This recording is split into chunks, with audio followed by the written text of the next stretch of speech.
And good morning guys. Ngayong araw meron din nila sa aking electric fan. Ito siya. Ang brand niya ay Dowel. Ngayon sabi ng may-ari mahina na siyang umikot. Ngayon pero itetest muna natin siya kung ano ang kanyang diferensya bago natin siya tanggalin o kalasin. Tinanggal ko lang guys yung mga ano niya to. Tapos yung kanyang cover dito sa propeller niya sa hélice. Ngayon itetest natin kung okay pa yung kanyang rewinding saka yung kanyang tawag nito fuse. Gagamit muna tayo mga kabayan ng tester, itong analog tester.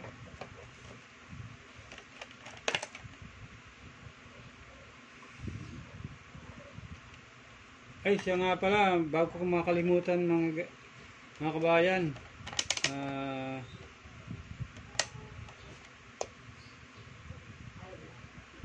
napapanood nyo po yung aking video dito po sa aking YouTube channel, ang Eli Lagarde Tutorial TV. Ang aking pong channel nung nakaraan kasi na Siranico TV meron pong kaparehas na pangalan, parehas po. Kaya sabi ko papalitan ko yung aking YouTube channel, gagawin ko na lang pong pangalan ko talaga yung Eli Lagarde Tutorial TV. Ayan. Ngayon po, tuloy na natin yung ating pag-test sa ating electric fan. Test po natin tong ating cords, kung may putol siya o kung wala. O kung grounded. Ilalagay lang natin to ilalagay natin yung ating tester sa times 10 para madali-dali yung pag-reading niya. Okay naman yan. Kasi kukunin lang naman natin dito yung continuation o yung kanyang continuity. Ayan guys, tignan natin.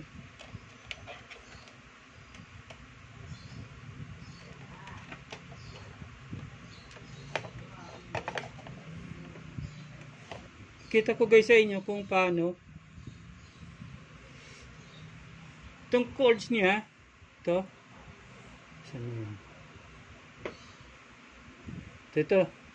itong cords niya na to, ilalagay lang natin itong dalawang dito sa terminal nitong cords. Yan. Tapos ilalagay natin to sa number 1. Pag gumalaw yung guys tong ating tester, nangalagang buo yung ating winding saka ang ating fuse. Grabe, nag-ihi pa sa basa. Lagay natin sa number 1. Yan, nakita nyo mga kabayan, pumalo siya. Number 2, ganun din. Na number 3, okay, ganun din. Ayan. Buo yung kanyang thermal fuse, buo yung kanyang motor winding.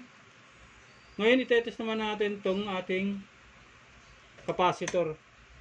Kasi nga mamahina nang umikot yung kanyang hélice. Kaya ang susubukan naman nating itest itong kanyang capacitor. Kung tama pa yung kanyang capacitance. Gagamit tayo rito ng ating analog tester.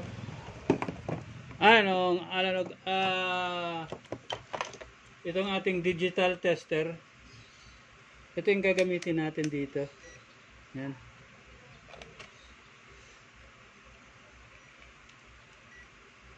Iseset natin siya sa capacitance. Yan. Nakalagay dito guys. Kabayan, Ito. Yan yung capacitance niya. Yan, ipakita ko sa inyo. Yan. Ngayon, tatanggalin natin tong ating capacitor para matest natin siya. Ito. Ilalagay lang natin tong ating dalawang dulo ng wire dito sa ating test rod. Yan, pipilip. Yan, ano lang natin. Tapos magkabilaan yan. Wala naman siyang polarity, kaya wala tayong dapat ikabahala na na mag-short siya. Ngayon ayan guys, yung capacitance niya is 1.0.70. Kaya mas napakahina na. Dapat siya ng mga 1.4, kaya niya pang patakbuhin o paikutin yung LC ng maganda. Kaya lang dito sa nakita natin ditong 1.0 na lang, napakahina na po. Mapapaikot niya po yung, kaya lang mahina na po ang ikot niya. Ayan. Ayan po siya, 1.0.70. 1.070, 71. Ayan, yan lang kanyang capacitance.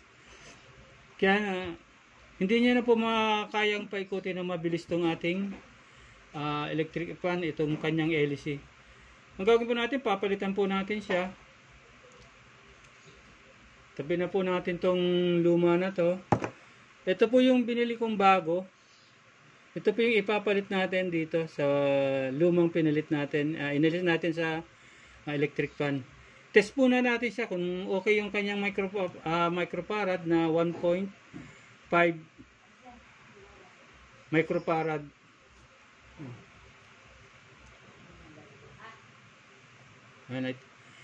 Ayan po mga kabayan, 1.531 microfarad. Yan po yung capacitance niya. Kaya okay na okay po siya. Good po itong ating nabiling capacitor. Ikakabit na po natin siya doon sa electric fan para matest na natin kung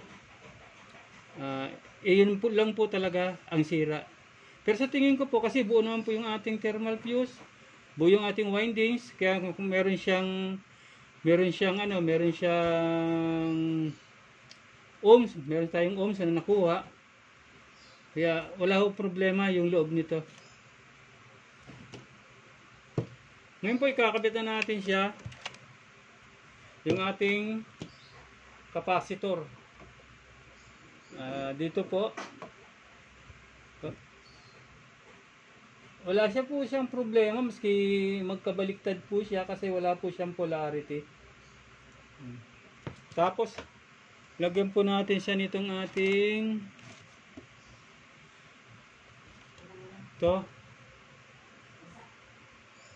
lagyan po natin dito.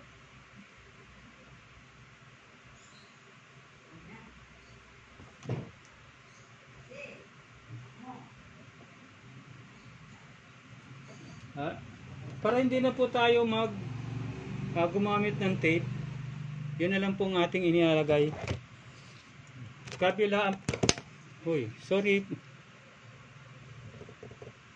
Kabilaan lang po siya.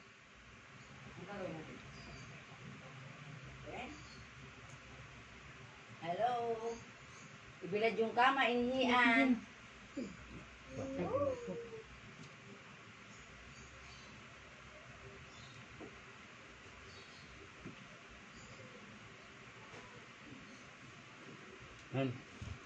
Ikabit na po natin yung capacitor. Ang gagawin po natin, itetest po natin siya kung okay po yung kanyang ikot.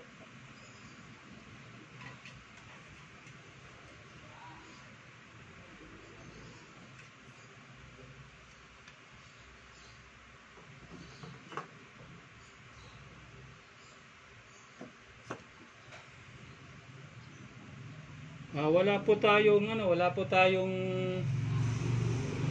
rito, nandun sa may-ari, kaya gagamitan po muna natin sa nitong ating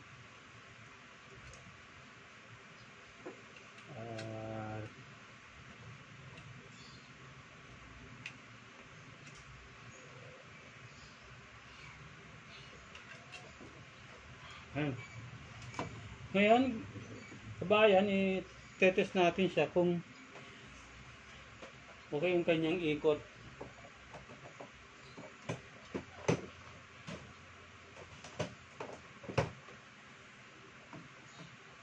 Ilagay po natin siya sa number 1.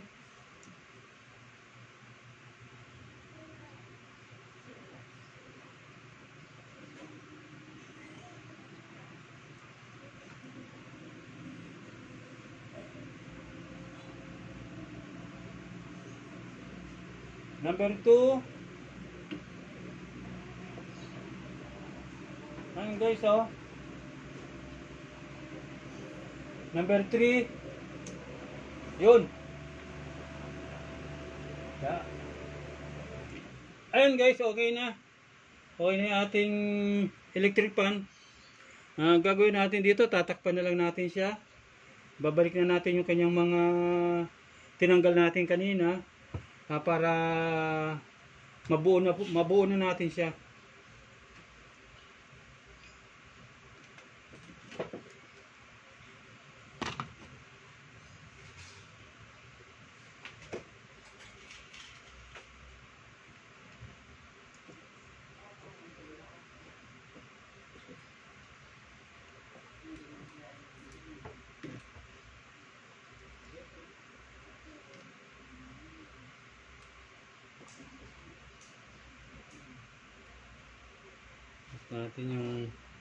Put natin yung kanyang lock. Balik na natin. Yan.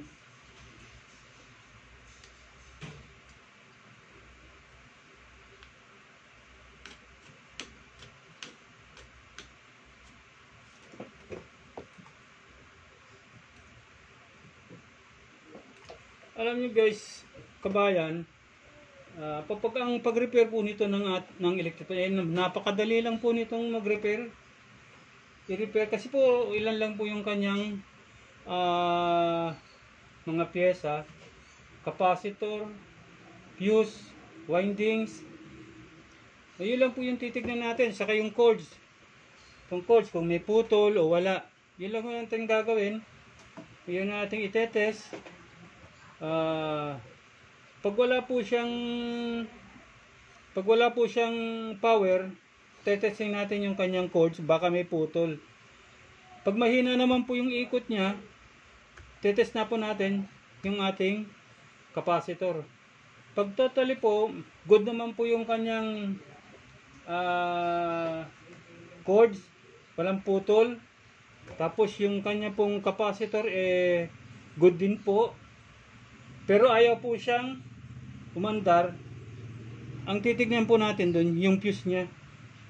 Nasa loob po nito yung fuse. Dito po nakalagay sa ano na to. Ayan, dyan.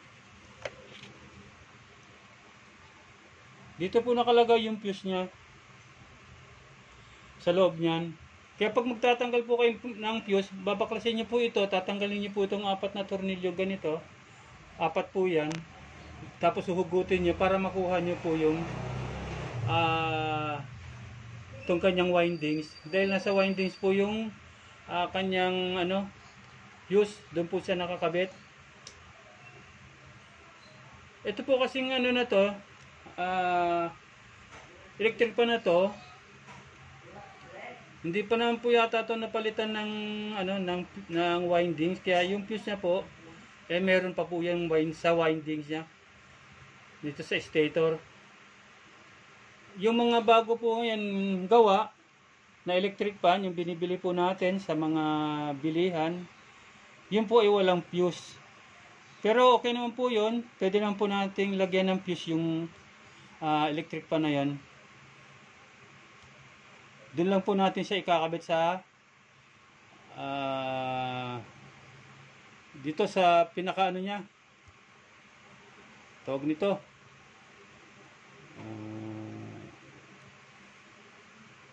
Yung pinaka ng windings nitong motor na to.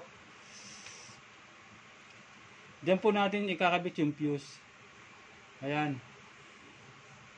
Ayan po sabi ko pag ayaw umandar yung electric fan, titignan niyo po yung kanyang eto, titignan niyo po yung kanyang cords kung may putol. Pag okay naman po, titignan niyo naman po yung kanyang capacitor, baka mahina na po yung capacitance. Pag good naman po yung capacitance, hindi pa rin po umaandar, yun po yung fuse. Pag good po yung fuse, may putol po yung ating windings. Yun po ang hahanapin natin sa loob. Pag may sunog po, yung windings natin, pwede na lang po yung bumili ng bago. Yan, para mapalitan yung luma. Kasi po mahirap pong idugtong yan dahil maliliit po siyang wirings. Yung mga wire niya maliliit lang. Ayan. Ngayon po ikakabit na natin to para makita natin kung talagang okay na.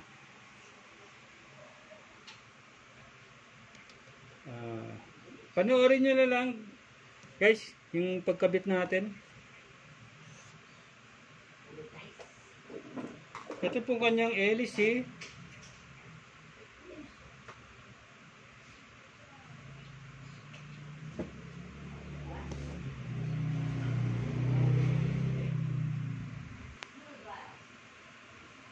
Ayan, kabayan, ikabit na natin lahat yung mga accessories niya, yung pera na lang yung sa likod. Ngayon guys, tatry natin isaksak itong cords. Titignan natin kung iikot siya ng maganda.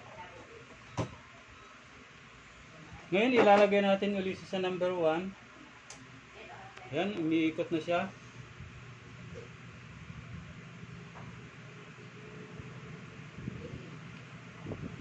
Nakita nyo guys,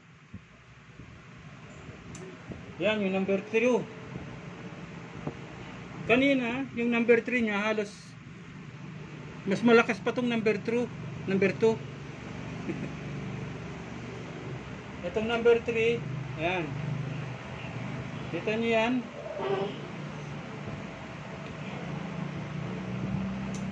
Okay na siya. Okay na siya. Babalik lang natin tong kanyang sa likod.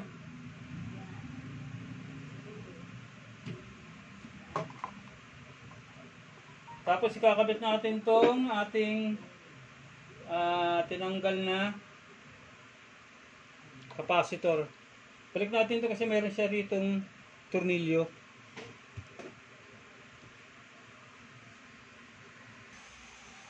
And guys, nabuo ko na yung electric fan. Naikabit ko na yung lahat ng kanyang accessories, yung mga tinanggal natin. Ayan na.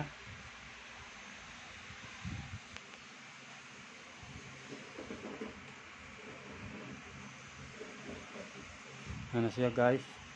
Makabayan, wala siyang lock dun sa LC kasi wala naman, hindi nadala ng may-ari yung lock niyan. Kaya nilagyan ko muna siya ng tape para hindi lang siya matanggal. Ayan na siya. Sana guys, kabayan, may natutuhan ko kayo sa aking munting tutorial. Kahit po konti, meron po sana kayong nalaman o meron kayong konting natutuhan o naging kaalaman sa pag-aayos po o pagre-repair po ng electric fan. Kaya lang po mga kabayan, huwag po sana natin kalimutan na i-subscribe po ang aking YouTube channel, ang Eli Lagarde Tutorial TV. Yan po yung aking bagong channel kasi po meron pong kapangalan po yung aking Siranico TV na dati kong YouTube channel. Kaya binago ko na po yun ngayon. Yan na po yung aking bagong YouTube channel, ang Eli Lagarde Tutorial TV. Hanggang sa muli po, at sana po huwag kong magsawang manood sa aking mga ginagawang tutorial. Kahit po hindi masyadong medyo malinaw. At sa susunod po na aking mga video ay gagawin ko po yung lahat para maging maayos na po yung aking tutorial. Maraming salamat po. Sa doon po, sa hindi pa po talaga nakapag-subscribe po sa aking YouTube channel, paki-subscribe na po ako at para madagdagan naman po yung aking channel, ang aking subscriber sa aking YouTube channel. At huwag niyo pong kalimutan na i-click yung notification bell para lagi po kayong updated sa mga gagawin ko pong video. Maraming salamat po. Paalam na po. Good night and good day.